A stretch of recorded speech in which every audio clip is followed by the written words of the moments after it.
Mass confusion continues among federal government employees over an emailed demand from Elon Musk that they explain 5 things they accomplished the previous week. The first deadline was 11:59 p.m. last night, but shortly after the message went out on Saturday, the Office of Personnel Management said replying was voluntary. Federal agencies sent mixed messages. Some urged workers to comply. Others told employees, don't reply to the demand. One agency said, assume that what you write will be read by malign foreign actors. Talk about mixed messages. We also learned today that nearly 24 employees at Musk's Department of Government Efficiency have resigned. Joining us to discuss this and more, Brett Samuels, White House reporter here at The Hill. President Trump was asked about this demand from Musk yesterday. Let's take a listen. So by asking the question, tell us what you did this week, what he's doing is saying, are you actually working? And then if you don't answer, like you're sort of semi-fired or you're fired, I think it was actually, there was a lot of genius in sending it. So do semi-fired workers still have to show up at the office? That's a great question. Semi-fired, I guess, is also semi-employed. I do think it gets back to this idea of mixed messages that you're talking about. Obviously, Elon Musk is sort of moving fast to kind of slash the government workforce, slash spending, and in doing so, it's leading to this sort of widespread confusion. Only this time, it's not happening just at a company; it's happening across the federal government and its many agencies, which of course oversee many key services. And what do we know about these DOGE workers that quit? Yeah, so these are federal workers, civil workers. So these are not sort of the same employees that Musk has brought on, the sort of muskrats as they've been derogatorily deemed by critics.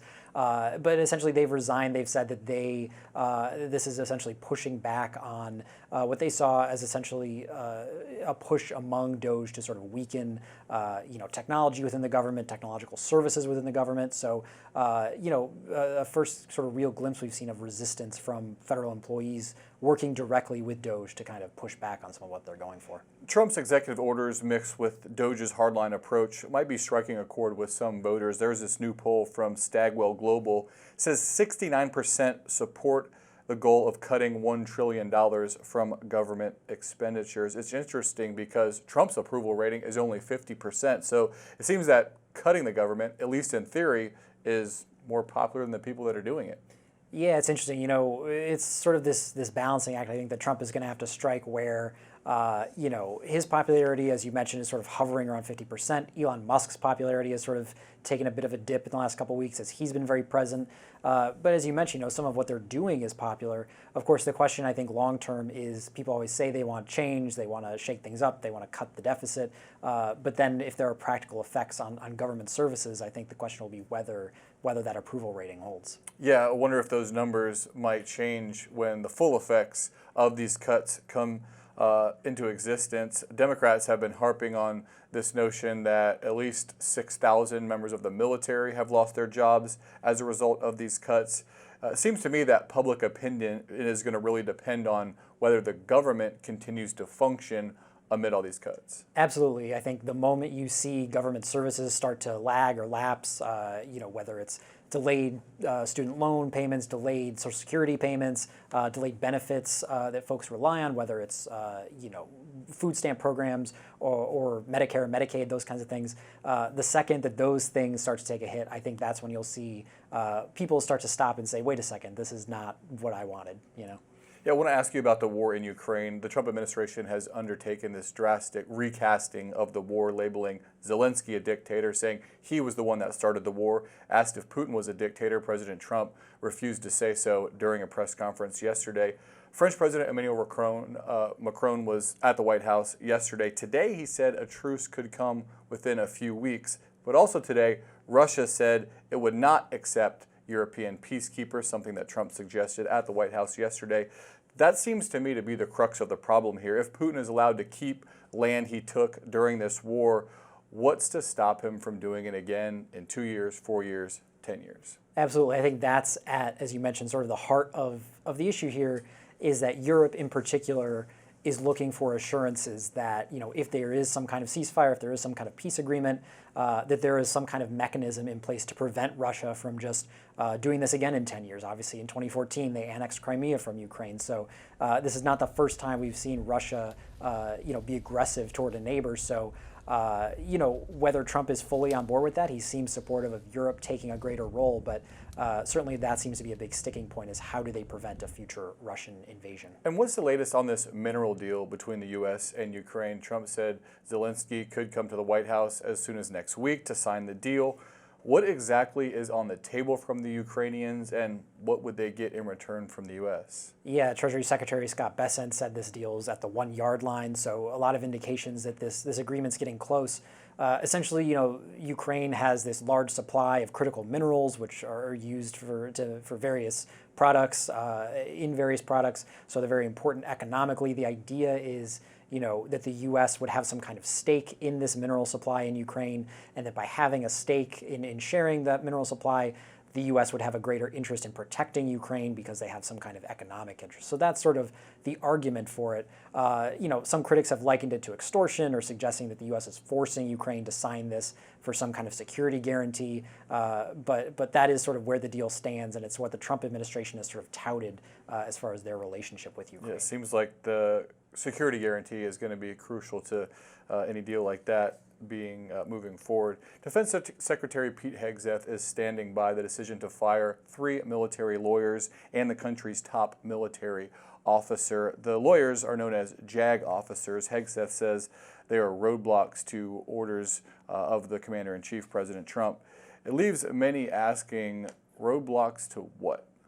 Yeah, I think that's the big question, is what would the Pentagon be trying to do that C.Q. Brown, the Joint Chairman, Chiefs of Staff, who was approved with bipartisan support, for example, during the Biden administration, what would he be standing in the way of, given 90 plus senators voted to approve him to that position?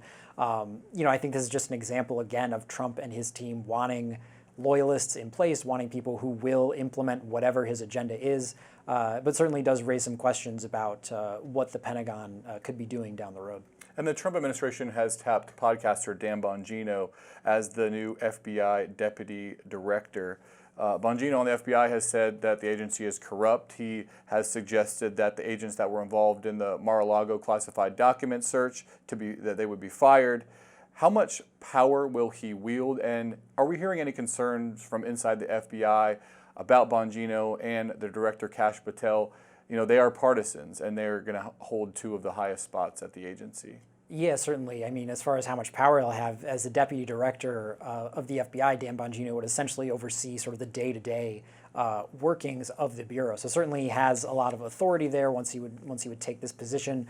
I think there are certainly some concerns, that, as you mentioned, Kash Patel, Dan Bongino, these are people who have certainly used partisan language. They've attacked Trump's critics. Dan Bongino was among those who were spreading conspiracy theories about the 2020 election. So these are staunch Trump allies, more so than career FBI agents or folks who worked in the bureau. So certainly I think there are some concerns about what kind of drastic shift we might see inside the bureau under Trump. All right. Great insight. Thanks so much, Brett Samuels. We'll leave it at that. Thanks, Drew. President Trump moves full steam ahead with tariffs on Canada and Mexico, ending a month-long suspension on the planned import taxes as soon as March 4th. Major companies, including Apple and Walmart, are also starting to fall in line with promises to invest in the U.S. News Nation's Nancy Liu has the latest. And Drew, there's also a U.S. proposal to start charging port fees, targeting ships from China with fees of up to $1.5 million per port call. And it could mean higher consumer prices on all kinds of goods. Possible port fees on top of likely tariffs have shaken the global supply chain system. Industry experts expect carriers will have to charge higher shipping fees, which would then mean higher consumer prices on imported goods. According to a U.S. trade investigation, China has engaged in unfair practices for decades, undercutting competition in order to gain a dominant market share in global shipping. Well, with a new month just days away, President Trump has indicated that 25% tariffs on goods from Canada and Mexico will go forward. I was in Manitoba, Canada, just over a week ago, speaking with a grain farmer who relies on U.S. trade. How would a 25% tariff impact your business here? Well, it might make us consider whether we grow barley or we grow crops that are more, that more of the world wants outside of the U.S. The trade situation has American companies falling in line. Apple has committed to investing $500 billion in the U.S. over the next 5 years, hiring 20,000 workers, building an AI server factory in Texas, and expanding Apple TV Plus. Other major announcements include GM, which plans a $1 billion investment to create or keep thousands of jobs in the U.S., and Walmart, which is adding 10,000 jobs. Drew? News Nation's Nancy Liu, thank you. A new report card for our government. In today's Political Minute, News Nation Washington Bureau Chief Mike Vaquera breaks down a new poll assessing voters' views on how the federal government, Democrats, and Republicans are performing. New insights into America's two major political parties. I'm Mike Vaquera, News Nation Washington Bureau Chief. At the start of this year, a new Congress got to work. Now, a poll from Quinnipiac University shows how Americans think the government is doing so far.